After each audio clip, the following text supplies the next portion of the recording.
मैं प्रकाश लेकिन पवार साहब आपसे जरा ये समझूं, जो जो बात का राय साहब क्या है? जी जी, जो राय साहब कह रहे हैं कि इलेक्शन राउंड द कॉर्नर है। कल मोदी जी पूरी तरह से महाराष्ट्रीय वेशभूषा में थे। हालांकि पिछली बार जब पिछला इलेक्शन था महाराष्ट्र का, तो वो छत्रपति शिवाजी महाराज की वेशभूषा में, वो उस तरह की दाढ़ी रख के उनको, फिर वो टैगोर बन गए थे जब बंगाल का इलेक्शन था। उनको लगता है कि लोग इससे भूल जाएंगे। तो मोदी जी कल ये जो गए हैं, उससे हम और आप दो लोग ऐसे हैं जो नॉन लीगल प्रोफेशन से हैं।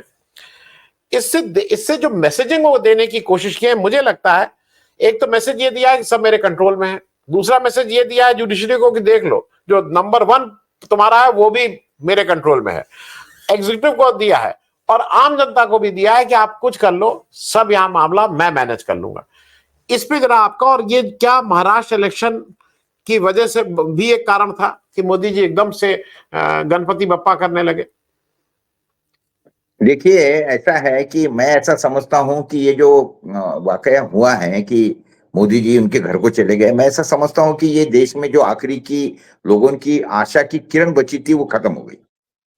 और शर्मनाक ऐसी ही बात बोलूंगा मैं, दूसरा मेरे पास में इसके लिए कोई शब्द नहीं है। ये हाउ इट इज पॉसिबल। देखिए, ऐसा है कि मेरे तो कई रिश्तेदार है, वो जज बन जाए गए, तो वो जज बनने के बाद में ना ही मैंने कभी उनको फोन किया, ना कभी मैं उनके घर को गया, क्योंकि ये कॉमन सेंस की बातें हैं। और हमारे कारण ना उनके ऊपर होना चाहिए, ना उनके कारण कोई ये होना चाहिए। बातें ऐसी है कि ये तो आम आदमी को समझने वाली बातें हैं। जब पंतप्रधान खुद होके उनके घर को, तो क्या पंतप्रधान मोदी जी को ये पता नहीं है कि ये इससे संदेश क्या जाएगा, ये क्या है, ये प्रोटोकॉल के विरुद्ध है? ये तो उनको समझना चाहिए ना भाई बात। और ये आपने जिस तरीके से बोला, ये वही बात है कि ये सारा का सारा ये लोगों को, कॉमन आदमी को भी ये बताना चाहते हैं, जजेस को बताना चाहते हैं। अभी कोलसे साहब ने तो एकदम कंप्लीटली उनकी कच्ची चिट्ठी खोली दी है, किस तरीके से क्या हो रहा है, क्या उसका ये है। तो और जिस तरीके से अभी देखिए, मुझे बताइए, कोलसे साहब जो बात कर रहे थे तब वो बोल रहे थे कि मेरे लड़के ने मेरे को संदेश भेजा है कि भैया ये आप इतना मत बोलो। अभी मुझे बताइए, कोलचे साहब तो इतने बिल्कुल नीडर जजेस है, मैंने जो अभी तक के जजेस देखे उसमें से एकदम नीडर जज है। और उसके बावजूद भी उनका लड़का भी डरता है कि आप पापा ये ऐसा मत बोलो, इतना ये मत करो करके। तो ये क्या चल रहा है देश के अंदर? यानी न्याय के विरुद्ध में, या कहने का मतलब देखो, जो क्या बोलते हैं कि सच को आंच नहीं, तो उसके बाद में अगर कोई मामला सीधा है, चाहिए फिर देखिए, एवरीबडी इज कॉम, सब न्याय के सामने सारे के सारे, कायदे के सामने सारे के सारे समान है। उसके अंदर कोई छोटा नहीं, कोई बड़ा नहीं, कोई पॉलिटिशियन नहीं, कुछ नहीं है। लेकिन जो किस्से हो रहे हैं अभी हमारे नागपुर के अंदर, ये कभी हिट एंड रन का केस हुआ, ये पूरे भारत भर में ऐसे अभी हिट एंड रन के केसेस बहुत हो रहे, पुणे में भी हुआ था, परसों के रोज हमारे नागपुर में हुआ।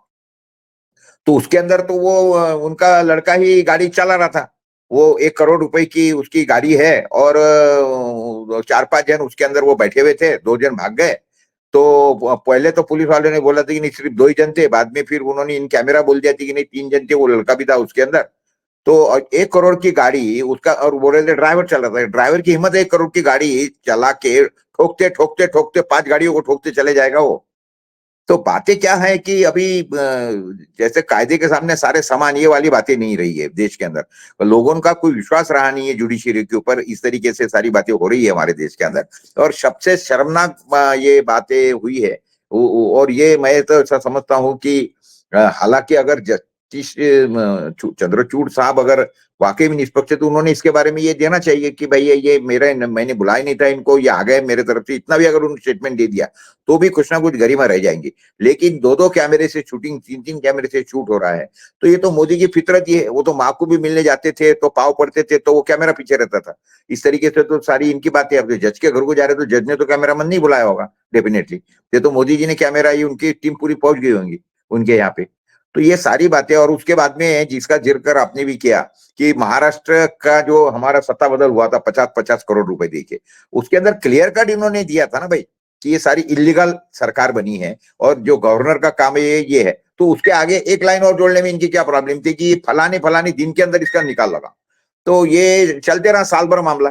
आज करीब करीब 2.5 साल हो रहे हैं सत्ता, यानी टोटली इलीगल गवर्नमेंट महाराष्ट्र में काम कर रही है, टोटल इलीगल गवर्नमेंट।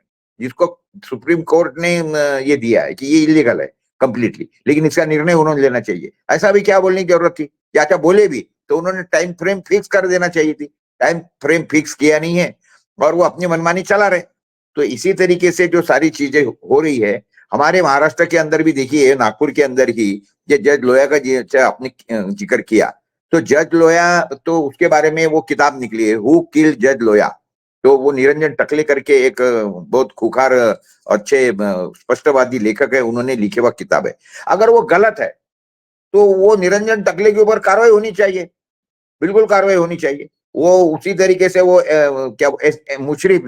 मुशरिफ ने भी इसी के हिसाब से वो एक करकरे है, हु किल करकरे, वो एक किताब लिखी है। अगर वो गवर्नमेंट के ऊपर आरोप कर रहे हैं, ये बता रहे हैं, तो एक तो उनका पेंशन रोकना चाहिए, उनको वो सस्पेंड, तो रिटायर तो हुए हुए है, लेकिन उनके ऊपर कोई कार्रवाई नहीं है। तो ये जो चल रहा है, क्योंकि कहने का मतलब ऐसा है कि गवर्नमेंट को मालूम है कि इसके अंदर अगर कार्रवाई की तो ये मामला पलट जाएगा, अपने ऊपर उलट जाएगा। इस तरीके से जो सारी बातें हो रही है, आप जैसे आनंद भाई साहब, आप भी मीडिया में हैं, हम भी मीडिया में हैं, तो ये सारी बातें हमको तो यानी कभी कभी तो ये क्या लिखे इसके ऊपर, इस तरीके से हमारी यहाँ पे बातें चल रही है। यानी ये नागपुर में हिट एंड रन वाला केस है, उसके अंदर भी कोई ये नहीं हो रहा है। महाराष्ट्र की जो इलीगल गवर्नमेंट बैठी है, आज तक के चल रही है भाई 2.5 साल से, उसके ऊपर सारी चुप्पी डाली हुई है। हिंडनबर्ग रिपोर्ट के बारे में, या वो उससे वो छोड़ो, राफेल के बारे में भी जो जजमेंट आया है, क्या किसी को जचने वाला है? वो कोई जचने वाला नहीं है। तो अभी जो आशा की किरण रहती है ना आखिरी की, भाई कुछ ना कुछ तो भी, यानी कम से कम पहले इतना तो भी बोलते थे कि भगवान के घर अंधेर है, लेकिन देर है लेकिन अंधेर नहीं है, या फिर justice delayed is justice denied वाला एक दूसरा मुहावरा है। तो ये अभी तो ये डिनाइड वाली बातें नहीं है, ये क्लियर कट खुले आम, ये जो भी क्या बोलते हैं उसको, प्रोटोकॉल बोलेंगे ना, प्रोटोकॉल का उल्लंघन करके सारी बातें हो रही है। और इसके ऊपर आप और मेरे जैसे पत्रकार तो सिर्फ इस तरीके से चर्चा रख सकते, बाकी तो होना जाना इसमें से कुछ नहीं है ना। जज चंद्रचूड़ साहब इसके बारे में कोई एक्सप्लेनेशन देंगे? मोदी जी ने तो देने का कारण ही नहीं, क्योंकि उनको तो जो मिलाना था उन्होंने मिला दिया, उनको जो मिलना था, क्योंकि उन्होंने एक मैसेज लाउड एंड क्लियर दे दिया है सब लोगों को, मीडिया को दे दिया है, जजेस जुडिशरी में दे दिया है, और बाकी के भी जो हमारे महाराष्ट्र के अंदर जो अभी इलेक्शन जो होने वाले, जो टल रहे हैं, सातत्य से टाल रहे हैं, क्योंकि इनकी हिम्मत नहीं हो रही है महाराष्ट्र के अंदर इलेक्शन लेने की, क्योंकि उनको पता लग गया है ग्राउंड रियलिटी में कि हम लोग वापिस से सत्ता में आने वाले नहीं है।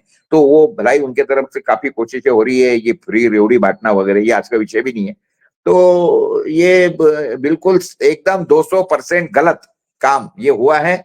और मीडिया के अंदर जिस तरीके से इसको प्रचारित प्रसारित किया गया है, ये तो सबसे ज्यादा खतरनाक है, सबसे ज्यादा खतरनाक है। जी, ये आनंद है साहब। जी प्रकाश भाई, बस चलते चलते, जैसे विनेश फोगाट मेरे हिसाब से हरियाणा इलेक्शन में एक बड़ा फैक्टर होने जा रही हैं, क्योंकि उसी तरह से क्या ये जो विजिट हुई है इसका कोई प्रभाव पड़ेगा इलेक्शन पे? लोग डरेंगे कि लोगों को लगेगा कि भाई सब कुछ नष्ट है, इनकी मतलब वोट की दृष्टि से मोदी जी और बीजेपी का फायदा है कि नुकसान है इस वाले इंसिडेंट से? नहीं नहीं, वोट के हिसाब से तो नुकसान है। एक बात ध्यान में रखिए, अभी तो जैसे बोले ना कि जब गिदड़ की मौत आती है तो शहर की तरफ भागता है, उस तरीके से देखिए महाराष्ट्र में तो जो कर रहे हैं ये इनके खिलाफ जा रहा है। पब्लिक सेंटीमेंट सारे बिगड़ रहे हैं, इसके भी कारण भी पब्लिक के सेंटीमेंट बिगड़ेंगे कि यार ये तो बहुत ही हो गई, अति हो गई है करके, ये वोट तो इनके खिलाफ जाएंगे। एक बात समझ लो, कॉमन आदमी के, ये कॉमन आदमी को ये करने से, मोदी जी उनके घर को जाने से कोई जाके इनको वोट थोड़ी देने वाला है बीजेपी को, ये उल्टा इनके लिए तो गलत हो गया, एक विषय। दूसरी बात में ऐसा है, मुझे दुख इस बात का है कि देखिए ऐसा है कि हर कुर्सी की गरिमा होती है, फिर वो कुर्सी पर बैठने के बाद में आदमी निष्पक्ष होना चाहिए। जैसे सभापति है पार्लियामेंट के है, या विधानसभा के कोई भी गवर्नर है, कोई जजेस है, या राष्ट्रपति है, ये तो वो कुर्सी पर बैठने के बाद में वो किसी के नहीं है, वो जनता के, पब्लिक के, देश के है। लेकिन आजकल क्या देखे जाता है, सभापति अपने लोकसभा के देखो या हमारे विधानसभा के देखो, ये कोई है ही नहीं, वो तो जो सत्ताधारी पार्टी है उन्हीं के है। उसके बाद में गवर्नर देखिए आप किस तरीके से, अगर कोश्यारी के बोलो या इनके दो लोग बोलो, वो जिस तरीके से काम कर रहे हैं। जजेस के भी चंद्रचूड़ जी का या बाकी के भी जो विषय निकले, और सबसे मेन बात जिसका जिक्र कोलसे साहब ने किया, जैसे राष्ट्रपति मुर्मू जी ये तभी बोली है कि जब ये यानी इसमें हुआ है महाराष्ट्र में, मणिपुर के बारे में वो बिल्कुल बोली नहीं है। और जिस तरीके से ये सारी बातें अभी चल रही है देश के अंदर, तो हालांकि तो ये सारी चेयर्स और जो लोग है ना, ये सारे के सारे सरकार की नकल कर सकते थे, लेकिन किसी ने नकल कसने की बात ही नहीं कर रहे। इनको डर किस बात का है भाई, क्यों कर रहे हैं? और लोगों का विश्वास है, श्रद्धा है तुम्हारे ऊपर। ये पूरा का पूरा हमारे डेमोक्रेसी का ढांचा है, ये पूरे ढांचे को तुमने तहस नहस कर दिया, सादी सरल। अब किसके ऊपर विश्वास रख के क्या बातें करें कि भाई सभापति जो है हाउस का, ये निष्पक्षता से बोलेगा, उसके लिए विपक्ष और सत्ताधारी पार्टी एक होनी चाहिए। ऐसा ही नहीं दिख रहे ना किस तरीके से बिरला जी काम कर रहे हैं वहां पे, किस तरीके से गवर्नर के या जजेस के या राष्ट्रपति के जो काम हो रहे हैं, किसके ऊपर भरोसा रखेंगे साहब, और क्या करेंगे? कोई जी मतलब नहीं है, डेमोक्रेसी का अभी कोई मतलब रहा नहीं है, इतनी बात बिल्कुल हो गई है। हम इट इज बेटर है कि डिक्टेटरशिप में आ जाए, ये सारे के सारे पद जो है ये सारे खत्म कर दो और डिक्टेटरशिप के मॉडल में चलो।